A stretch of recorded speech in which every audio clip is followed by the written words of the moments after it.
चला तोंडाची चव वाढवणारी टोमॅटोची चटणी बनवूया. त्याच्याकरता तव्यामध्ये मोहरी, मिरची, कढीपत्ता आणि एक मोठा कापलेला कांदा.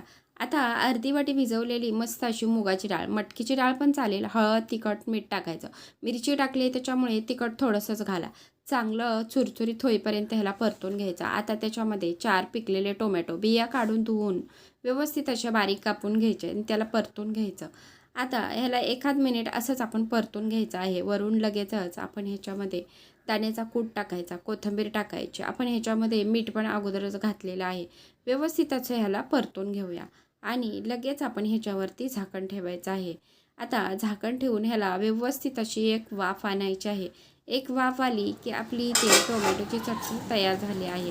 अशी ही टोमॅटोची चटणी तुम्ही चपातीबरोबर, भाकरीबरोबर किंवा भाताबरोबर तर अगदीच भारी लागते. नक्की ट्राय करा.